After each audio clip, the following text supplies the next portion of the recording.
ওসমান হাদির মৃত্যুর পর থেকেই শাহবাগ অবরোধ করে বিক্ষোভ করছে ওসমান হাদির সমর্থকেরা। এই মুহূর্তে শাহবাগের পরিস্থিতি জানবো, যুক্ত হচ্ছেন সহকর্মী বনি ইবনে কামাল। বনি, কি পরিস্থিতি দেখছেন এই মুহূর্তে? কোনো বিক্ষোভ সমাবেশ চলছে কিনা? আজ বাদ জমা একটি বড় জমায়েত হওয়ার কথা, সেটি হচ্ছে কিনা বা শুরু হয়েছে কিনা?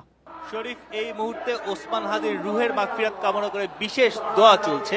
আমরা যদি আপনাকে একটু দেখাতে চাই, আমরা কিন্তু দেখতে পাচ্ছি যে এখানে অসংখ্য মানুষ জড়ো হয়েছে, যারা ওসমান হাদিকে পছন্দ করেন, যারা ওসমান হাদির সমর্থক, তারা কিন্তু এই দোয়া মাহফিলে দোয়াতে অংশ নিয়েছেন। এবং মাত্রই আসলে তার এই যে দোয়ার আয়োজন করা হয়েছে, বিশেষ দোয়া, সেই দোয়াটি শেষ হয়েছে। আর কিছুক্ষণ পরে হয়তো এখানে একটি সমাবেশ শুরু হবে। আমি আপনাকে একটু জানিয়ে রাখতে চাই যে সকাল থেকে আমরা এখানে আছি এবং সকাল থেকে কিন্তু আমরা দেখতে পাচ্ছি যে সময় বাড়ার সঙ্গে সঙ্গে মানুষের আনাগোনা এখানে বাড়তে থাকে।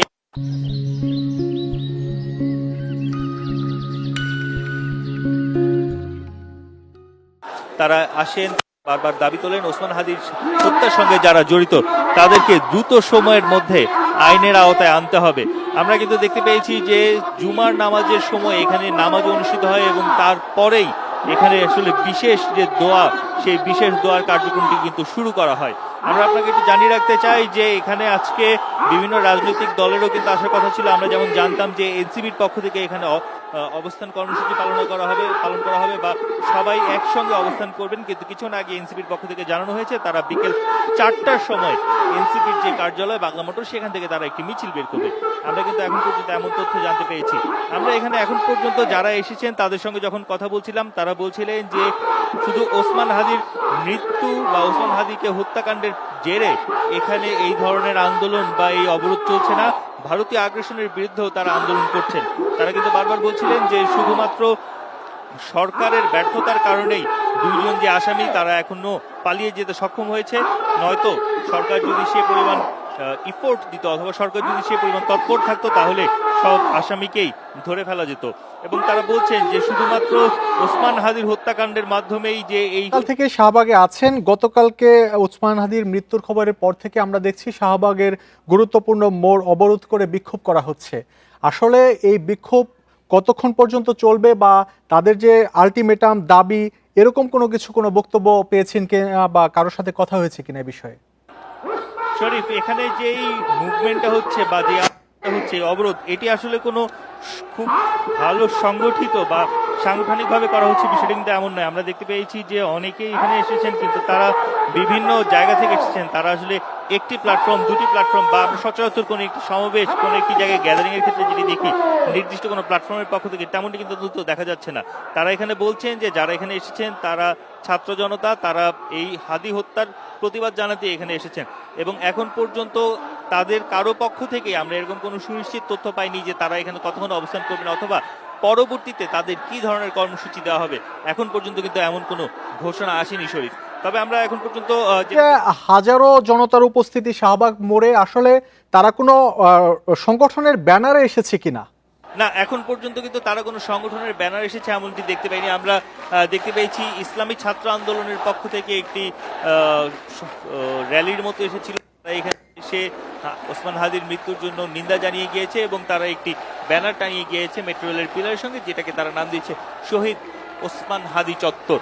এই পর্যন্ত কিন্তু আমরা এখন পর্যন্ত দেখতে পেয়েছি, কিন্তু অন্যান্য জায়গা থেকে আমরা দেখতে পাচ্ছি যে একটি ট্রাক এসেছে, সেই ট্রাকে কিছু ব্যক্তি রয়েছেন যারা আসলে স্লোগান দিচ্ছেন। এরকম বিক্ষিপ্ত কিছু। বনি, আপনি যেমনটি বলছিলেন আমরাও দেখতে পাচ্ছি ট্রাকের মধ্যে অস্থায়ী মঞ্চ করা হয়েছে, সেখান থেকে বক্তব্য দেয়া হচ্ছে। আসলে বক্তব্যে কি কি বিষয় তুলে ধরা হচ্ছে বা কি দাবি জানানো হচ্ছে? শরীফ, বক্তব্যের মূল বিষয় যেটা রয়েছে, মূল বিষয় হাদি হত্যাকাণ্ডের যে বিচার, সেই বিচার কথা তো রয়েছে। এর পাশাপাশি সাবেক প্রধানমন্ত্রী যিনি ভারতে চলে গিয়েছেন আন্দোলনের মুখে, তাকে দেশে ফিরিয়ে এনে বিচার নিশ্চিত করা, সেই দাবিগুলো কিন্তু জানানো হচ্ছে। পাশাপাশি জুলাইয়ের যারা যোদ্ধা রয়েছেন, সম্মুখ সারির যোদ্ধা, তাদের নিরাপত্তা নিশ্চিতের কথা কিন্তু বারবার বলছেন তারা। এই দাবিগুলো রয়েছে। এছাড়াও সরকারের যে গাফিলতি রয়েছে, সেই গাফিলতির জায়গা থেকে বেরিয়ে আসার আহ্বান জানাচ্ছে।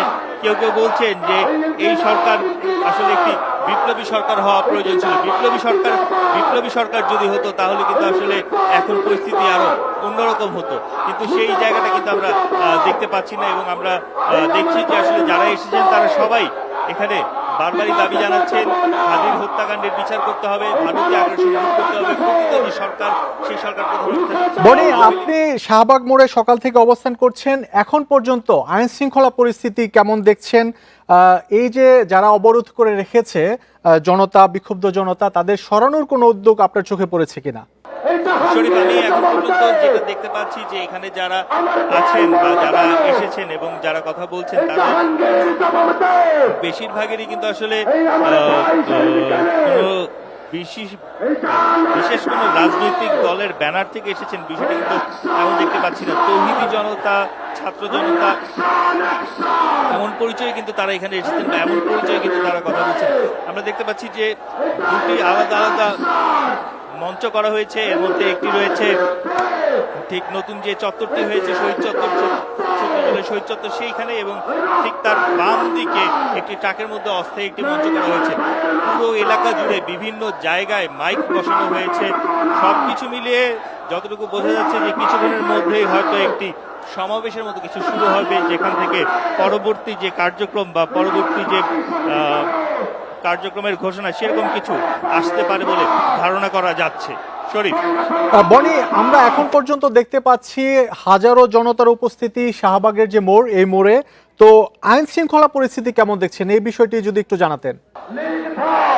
শরীফ, আমরা যদি গতকাল রাত্রে থেকেই বিবেচনা করি, গতকাল রাত থেকে আমরা দেখতে পাচ্ছিলাম যে যখনই এখানে এই আন্দোলনটির উদ্ভূত হয়েছে তখন থেকে আমরা দেখছিলাম যে একটি বড় ধরনের বড় একটি এলাকা আসলে জুড়ে কিন্তু আইন শৃঙ্খলা বাহিনী মোতায়েন করা হয়েছে, এবং আমরা এখনো তার ব্যতিক্রম দেখতে পাচ্ছি না। আমরা দেখতে পাচ্ছি যে শাহবাগের মোড়ের যে চতুর্পাশে কিন্তু পর্যাপ্ত পরিমাণের আইন শৃঙ্খলা বাহিনীর সদস্যরা, বিশেষ করে পুলিশের সদস্যরা এখানে অবস্থান করছেন এবং তারা নিরাপত্তা নিশ্চিতের চেষ্টা করছেন। পাশাপাশি কোনো ধরনের অপ্রীতিকর ঘটনা যেন না ঘটে সেটি তারা নিশ্চিত করার চেষ্টা করছেন।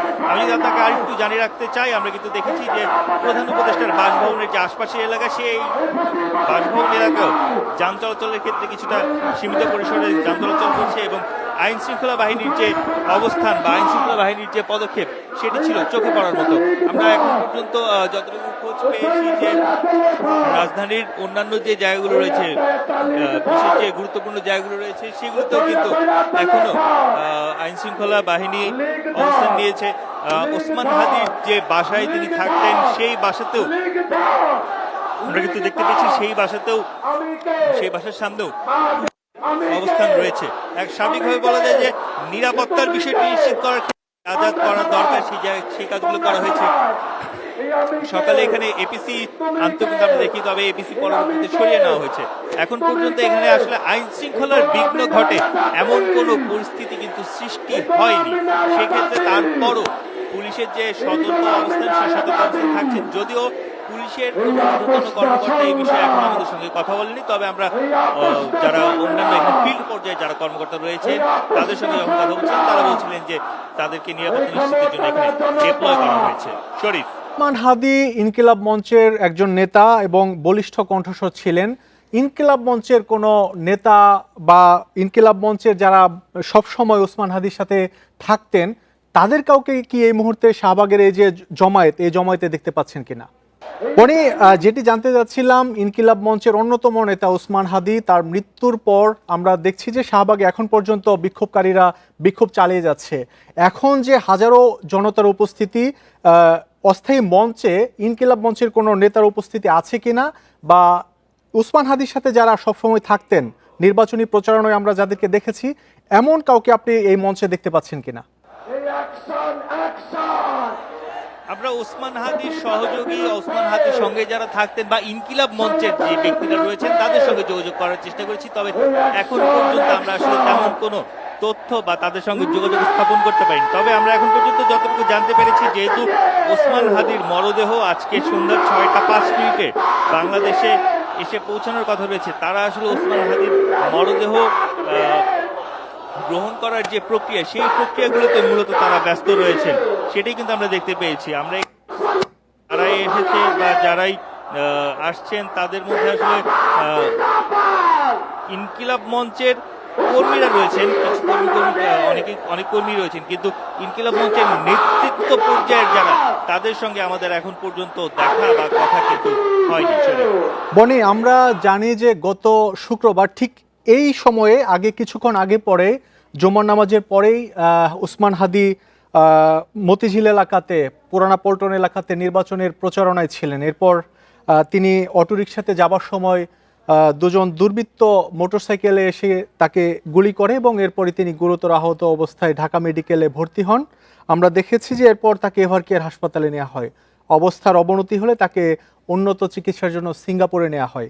আমরা এই সময়ের মধ্যে দেখেছিলাম ইনকিলাব মঞ্চ বা বিভিন্ন সংগঠনের পক্ষ থেকে তার খুনিদের গ্রেপ্তারের জন্য আলটিমেটাম দেওয়া হয়েছিল। কোথাও কোথাও দাবি জানানো হয়েছিল 24 ঘন্টা, 48 ঘন্টা, 72 ঘন্টা, এর মধ্যে গ্রেপ্তার না হলে স্বরাষ্ট্র উপদেষ্টার পদত্যাগের দাবিও জানানো হয়েছিল।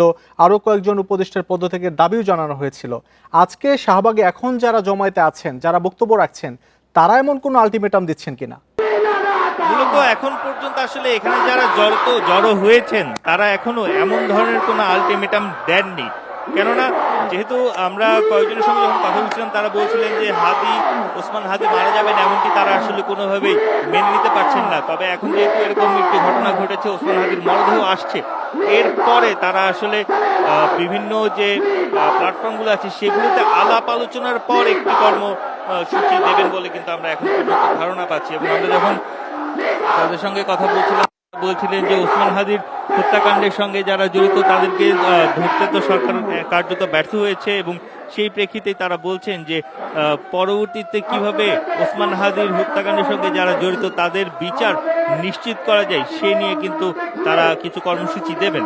তবে এখন মূল যে বিষয়টি হচ্ছে বা মূল যে কার্যক্রম হতে যাচ্ছে সেটি হচ্ছে ওসমান হাদির মরদেহ আসার পর এখানে জানাজা এবং পরবর্তী যে কার্যক্রম দাফন, সেগুলো নিয়ে কিন্তু এখন পর্যন্ত মূল কার্যক্রম বা মূল আয়োজন চলছে। এরপরে ইনকিলাব মঞ্চের পক্ষ থেকে, আমরা ইনকিলাব মঞ্চের ফেসবুক পেজের কথাও যদি বলি, সেখান থেকেও আমরা খোঁজ রাখার চেষ্টা করছিলাম। এখন পর্যন্ত কিন্তু আসলে ওই যে কোনো একটা আলটিমেটাম দেওয়া বা কোনো একটা নির্দিষ্ট সময়ে বেঁধে দেওয়ার যে বিষয়টি, সেটি কিন্তু আমরা এখন পর্যন্ত দেখতে পারিনি। সেই অর্থে বলাই যায় যে এখন পর্যন্ত আসলে কোনো কার্যক্রম বা কর্মসূচি ঘোষণা করা হয়নি। তবে খুব দ্রুতই কোনো একটি কর্মসূচি ঘোষণার সম্ভাবনা রয়েছে বলে আমরা এখন পর্যন্ত বিভিন্ন সূত্রে জানতে পেরেছি। শরীফ, ওসমান হাদি গুলিবিদ্ধ হবার পর থেকে আপনি এই ঘটনার খোঁজখবর রাখছেন। এই ঘটনায় মূল যে অভিযুক্ত, যিনি গুলি করেছেন, যে দুর্বৃত্ত গুলি করেছে, তাকে এখন পর্যন্ত গ্রেপ্তার বা আটক করতে পারেনি। তো তার সহযোগী বেশ কয়েকজনকে আটক করা হয়েছে। মামলার বিষয়ে আপনার কাছে কোনো তথ্য আছে কিনা, মামলার সবশেষ তথ্য? নিশ্চিত শরীফ, আপনি জানেন যে এই ঘটনায় মূল যারা অভিযুক্ত তার মধ্যে একজন রয়েছেন ফয়সাল, এবং ফয়সাল যখন দেশের বাইরে পালিয়ে গিয়েছেন, সেই পালিয়ে যাওয়ার ক্ষেত্রে যে দুজন ব্যক্তি তাকে সহযোগিতা করেছেন, গতকালই কিন্তু আদালতের পক্ষ থেকে তাদের দুজনকে 3 দিন করে রিমান্ডে দেওয়া হয়েছে। অর্থাৎ রিমান্ড আবেদন করে পুলিশ তাদেরকে গ্রেপ্তারের পর, এবং সেই আবেদনটি মঞ্জুর হয়েছে। রিমান্ডের ক্ষেত্রে পুলিশের কাছে আরো নতুন কিছু তথ্য আসবে বলে কিন্তু আমরা ধারণা পাচ্ছি, এবং পুলিশ বলছে যে পুরো যে বিষয়টি এটি একটি খুবই সুপরিকল্পিতভাবে এই হত্যাকাণ্ড ঘটানো হয়েছে, এবং পুরো যে পরিকল্পনা, সেই পরিকল্পনার মধ্যে কারা কিভাবে কি ধরনের ইনভলভমেন্ট বা কি ধরনের যোগসাজশ রয়েছে, এবং তারা যে পালিয়ে কোথায় গিয়েছে, এক্সাক্ট যে লোকেশন বা সঠিকভাবে তারা কোন অবস্থানে আছে সেটি কিন্তু জানার চেষ্টা করছে পুলিশ, এবং তার পরবর্তীতে অন্যান্য যে ব্যবস্থাগুলো নেওয়া সেগুলো নেবে। তবে আমরা এরকম ঘটনার ক্ষেত্রে কিন্তু অতীতেও দেখেছি যে যদি আসামি পলাতক থাকে কিন্তু আশেপাশের যে সার্কামস্টেন্স এভিডেন্সগুলো থাকে সেগুলোর প্রেক্ষিতেও আমরা দেখেছি যে অনেক সময় একটি চার্জশিট পুলিশের পক্ষ থেকে দাখিল করা হয়। এই ক্ষেত্রে এখন পর্যন্ত যেহেতু ধারণা করা যাচ্ছে বা যতটুকু তথ্য পাওয়া যাচ্ছে যে দুইজন মূল যে আসামি যারা আসলে ওই দিন মোটরসাইকেলে থেকে গত শুক্রবার ওসমান হাদিকে গুলি করে, তারা পালিয়ে গিয়ে থাকলেও এভিডেন্স যেগুলো রয়েছে, সার্কামস্টেন্স এভিডেন্স যেগুলো রয়েছে, সেগুলোর ভিত্তিতে হয়তো চার্জশিট দেওয়া হবে, এরকম কোনো একটি বিষয় হতে পারে।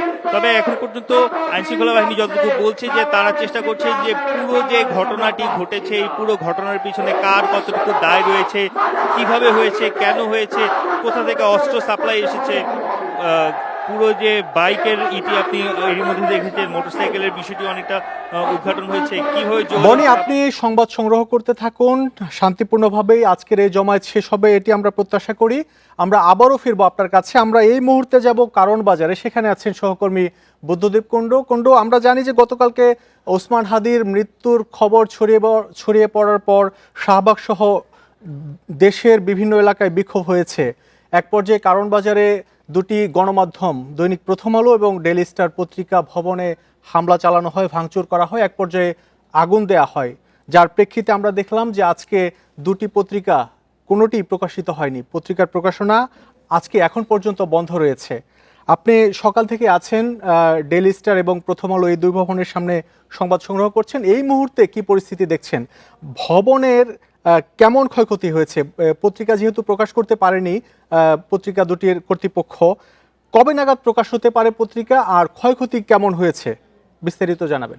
শরীফ, ১৯ কারণ বাজার চারতলা যে প্রথম আলোর যে ভবনটি, সেটি কিন্তু কালকে রাত 11:30টার সময় প্রথমে হামলা ভাঙচুর এবং তারপরে অগ্নিসংযোগ করা হয়।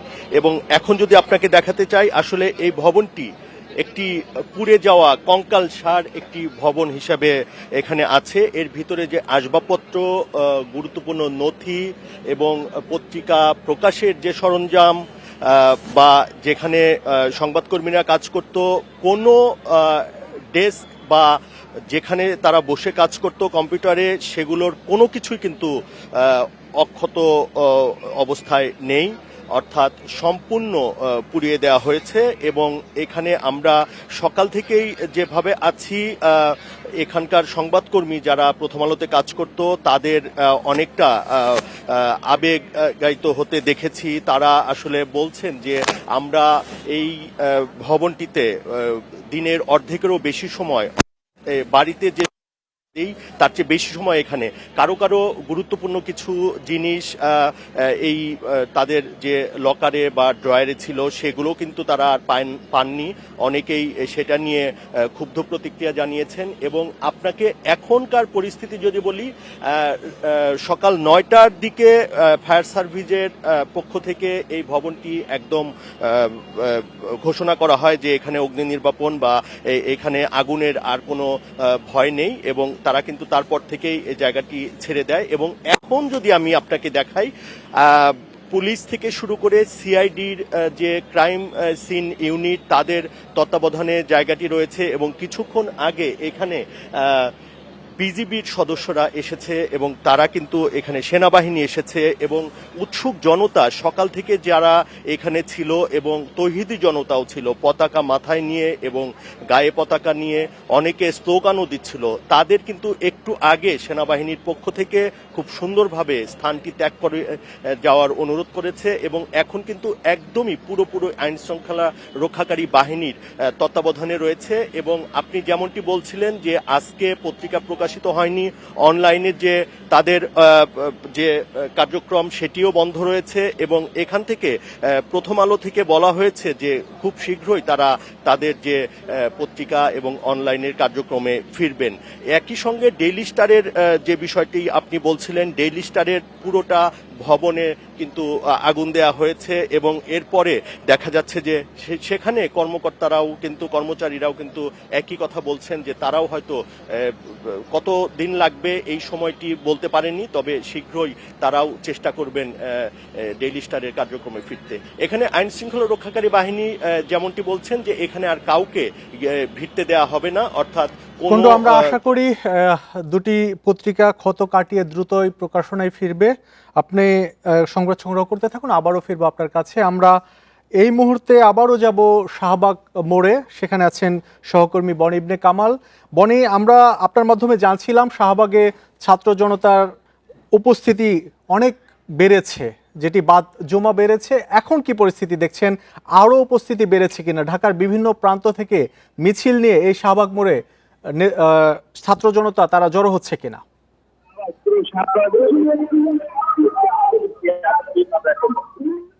মানুষের যে আগমন, সেই আগমনটি আমরা এখন দেখতে পাচ্ছি।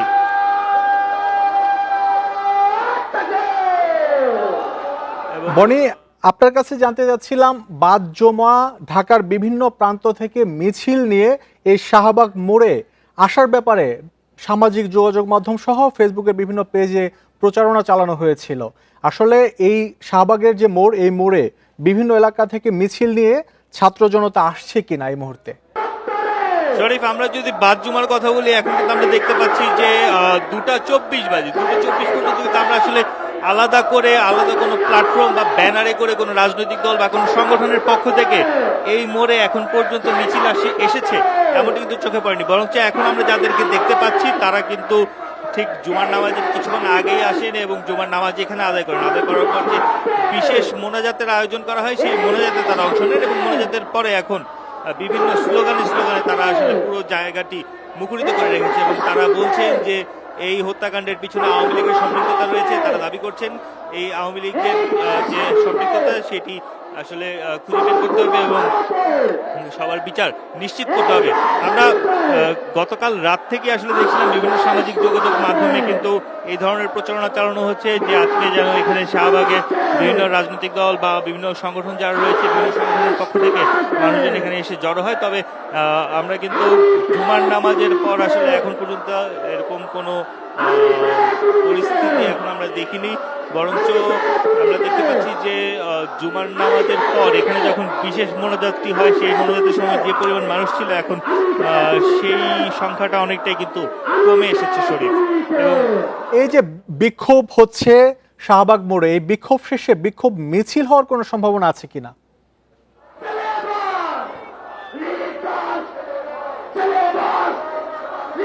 শরীফ, এখন পর্যন্ত আসলে বিষয়গুলো অনেকটাই আনসার্টেন। আমরা যতজনের সঙ্গে কথা বলার চেষ্টা করেছি বা যোগাযোগ করেছি, কেউই আসলে এখন পর্যন্ত সুনির্দিষ্ট যে কর্মসূচির পরিকল্পনা, তেমন কোনো পরিকল্পনার কথা আমরা জানতে পারিনি। কিন্তু আমরা এটুকু জানতাম যে এখানে একটি বিশেষ মোনাজাতের আয়োজন হবে এবং তারপরে একটি সমাবেশ হতে পারে, যদিও সেটি কিন্তু এখনো সুনির্দিষ্টভাবে সুস্পষ্ট করা হয়নি। যেহেতু এনসিপির নেতাদের এখানে আসার কথা ছিল, অর্থাৎ জুলাইয়ের সম্মুখ সারির যোদ্ধা যারা, তাদের আসার কথা ছিল, কিন্তু এনসিপির পক্ষ থেকে বিকেল 4টায় বাংলা মোটরে কর্মসূচির ডাক দেওয়া হয়েছে। বনি, আপনি আমাদের সাথেই থাকুন। এবার আমরা বায়তুল মোকাররম এলাকায় যাব। সেখানে আছেন সহকর্মী নাহিদ কামাল। নাহিদ, কি পরিস্থিতি দেখছেন? বাদ জমা বিশেষ দোয়া অনুষ্ঠিত হয়েছে। দোয়ার পরে বিভিন্ন সংগঠনের ব্যানারে হাদির মৃত্যু ইস্যুতে কি দাবি জানানো হয়েছে?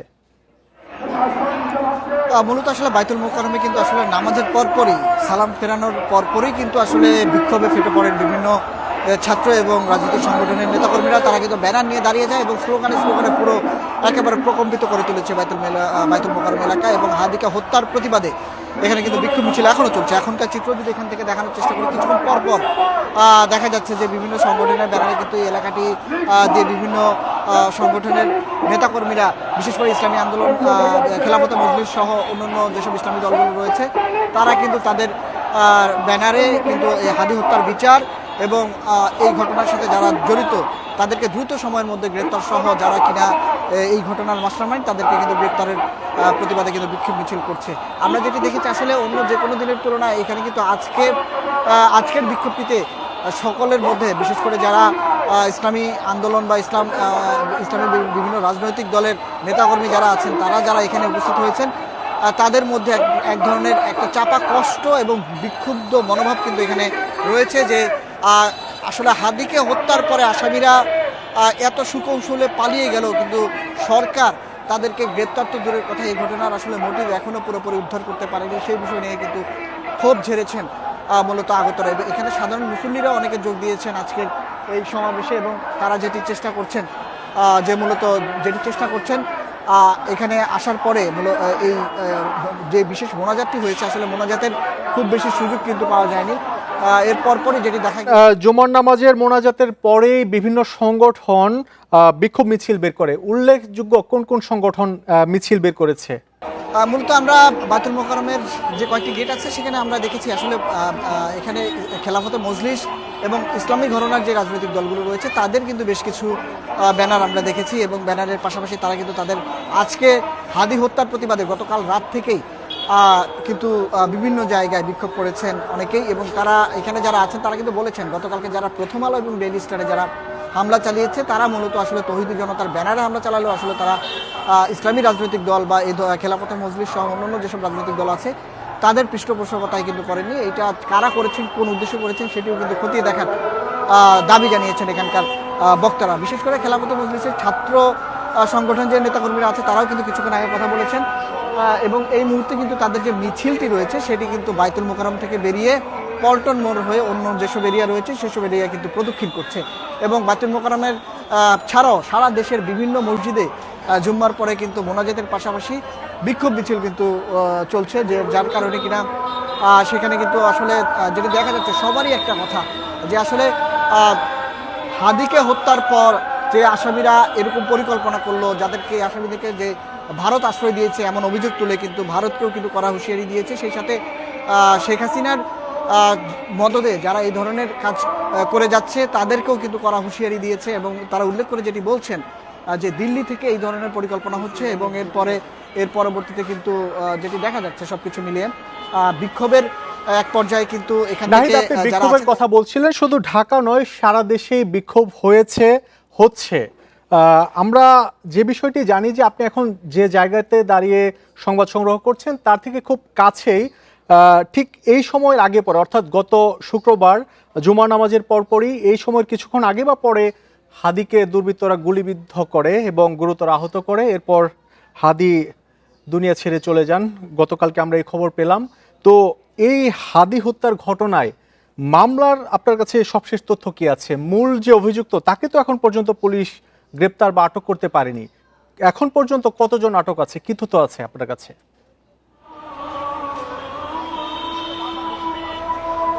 দেখুন, আসলে হাদি হত্যাকাণ্ডের পরপর এই ঘটনাটি এত বেশি আলোচিত ছিল, আলোচনায় থাকার পরেও আসলে ঠিক গত শুক্রবারে জুম্মার পরপর লাস্ট যে শুক্রবারে মূলত হচ্ছে জুম্মার পরপর এই ঘটনাটি ঘটে। হাদিকে কিন্তু হত্যার পরে আসামিরা কিন্তু তাদের নির্বিঘ্নে তাদের যে ছক যে কৌশল ছিল সেই কৌশলে দেশ ছেড়ে পালিয়েছে এমন খবর কিন্তু প্রচার হয়েছে এবং গণমাধ্যমে সহ বিভিন্ন মাধ্যমে কিন্তু সেটি প্রচার হয়েছে। কিন্তু আইনশৃঙ্খলা বাহিনীর সদস্যরা আসলে এই জায়গাটিতে তাদের ব্যর্থতার পরিচয় দিয়েছে। বিশেষ করে তাদেরকে ধরতে যে মূল অভিযুক্ত যারা আছেন, যে দুজনের কথা বলা হচ্ছে, সেই দুজনকে কিন্তু আসলে খুব বেশি তাদেরকে কিন্তু ট্রেস করতে পারেনি আইনশৃঙ্খলা বাহিনীর সদস্যরা। এই মুহূর্তে মূলত বাইতুল মোকাররম এলাকা অনেকটাই শুনশান। যারা বিক্ষোভ মিছিল নিয়ে বেরিয়েছিলেন তারা কিন্তু এরই মধ্যেই এই এলাকাটি ত্যাগ করেছেন। সেই সাথে আরেকটা বিষয় জানিয়ে রেখে আপনি যেটা বলছিলেন, এখন পর্যন্ত যে আসামিরা গ্রেপ্তার আছেন তাদের মধ্যে ফয়সাল করিমের বাবা মা আছেন, সেই সাথে হচ্ছে যেই মোটরসাইকেল চালক যিনি যার নামে রেজিস্ট্রেশন করা সেটিও কিন্তু আসলে মূলত দেখা গিয়েছে যে তাকে গ্রেপ্তার করা হয়েছে এবং তাকে কিন্তু রিমান্ডে নেওয়া হয়েছে। সেই সাথে হচ্ছে ফয়সাল করিমের যে ঘনিষ্ঠ বন্ধু তাকে কিন্তু নারায়ণগঞ্জ থেকে গ্রেপ্তারের পরে রিমান্ডে নেওয়া হয়েছে এবং তাকে যেটি ধারণা করা হচ্ছে তিনিও এই ঘটনার সাথে জড়িত আছেন এবং তাকে সহ পরিকল্পনা করা হয়েছে। সেই সাথে ফয়সাল করিমের স্ত্রী এবং ফয়সাল করিমের স্ত্রী এবং যেটি দেখা যাচ্ছে যে তার যে বান্ধবী তাদেরকে কিন্তু গ্রেপ্তারের পর যেটি পুলিশ এরই মধ্যেই সাভারের যে রিসোর্ট রয়েছে একটি রিসোর্টে পরিকল্পনা করা হয়েছিল এবং ভোর 5টা থেকে সকাল 8টা পর্যন্ত সেখানে হত্যায় অভিযুক্ত যারা তারা সেখানে একটি গোপন বৈঠক করে এবং সেই বৈঠক থেকে হাদি হত্যার কিন্তু নানান ছক কিন্তু সেখানে আঁকা হয়েছিল এমন ধারণাই কিন্তু আইনশৃঙ্খলা বাহিনীর সদস্যরা করছেন এবং সেখানকার এবং আশপাশের বিভিন্ন সিসি ক্যামেরার ফুটেজ কিন্তু সেখান থেকে এরই মধ্যেই উদ্ধার করেছেন এবং আইনশৃঙ্খলা বাহিনীর সদস্যরা যেটি বলছেন আসলে হাদি হত্যার পরপরই ইনকিলাব মঞ্চের মুখপাত্র ওসমান হাদিকে হত্যার পরপরই আসামিরা যেই পরিকল্পনায় পালিয়েছে তারা চেষ্টা করছেন এই ঘটনায় জড়িত যারা মূল অভিযুক্ত যারা তাদের সর্বশেষ অবস্থান ট্র্যাকিং করা এবং সেই সাথে তারা যদি দেশের বাইরেও পালিয়ে যেয়ে থাকে তাদেরকে কিভাবে দেশে ফিরিয়ে নিয়ে আসবে সেই পরিকল্পনা কিন্তু এরই মধ্যেই করছেন। এর মধ্যে হত্যায় ব্যবহৃত যে অস্ত্র এবং মোটরসাইকেলের যেই ভুয়া নাম্বার প্লেটটি রয়েছে সেটিও কিন্তু আসলে দেখা যাচ্ছে উদ্ধার করা হয়েছে।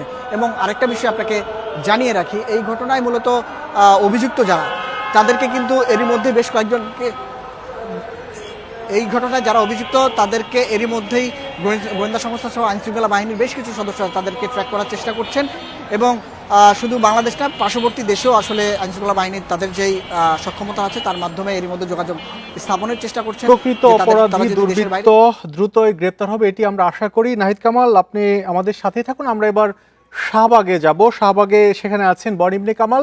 বনি, আপনি কিছুক্ষণ আগে যেমনটি জানাচ্ছিলেন, হাজারো জনতা যারা নিজ উদ্যোগে শাহবাগের চত্বরে এসেছেন হাদি হত্যার প্রতিবাদ, অর্থাৎ যারা মূল দোষী তাদের গ্রেপ্তারের দাবি জানাচ্ছেন। এই মুহূর্তে কি পরিস্থিতি দেখছেন? উপস্থিতি আগের তুলনায় বাড়ছে কিনা?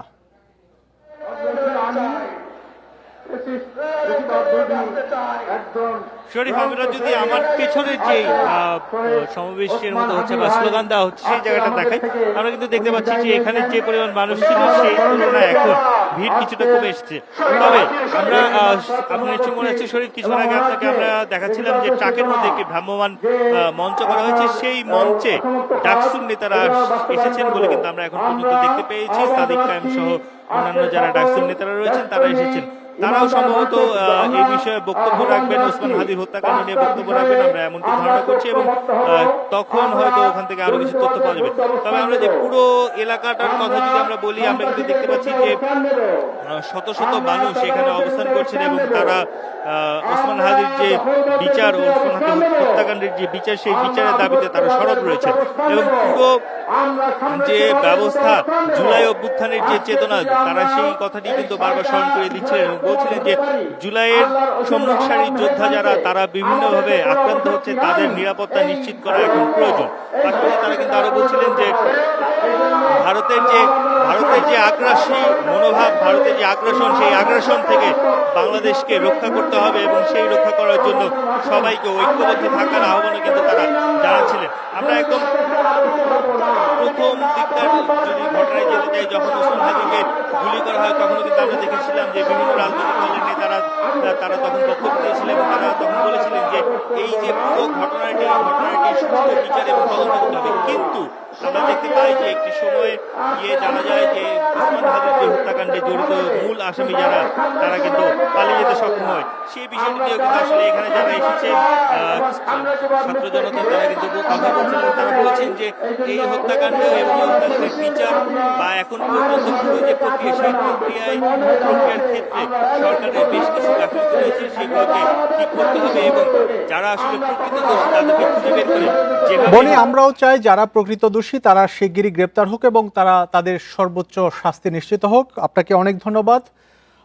শাহবাগ মোড়ে নিজ উদ্যোগে অনেকে এসেছেন, জড়ো হয়েছেন, হাজারো জনতার ভিড় তৈরি হয়েছে, সেখানে বিক্ষোভ করছেন তারা। সে খবর জানাচ্ছিলেন সহকর্মী বনি ইবনে কামাল। এবং ঢাকার অন্যান্য প্রান্তেও আরও বেশ কয়েকটি জায়গায় বিক্ষোভ হচ্ছে, সেখান থেকেও সহকর্মীরা জানাচ্ছিলেন বিস্তারিত।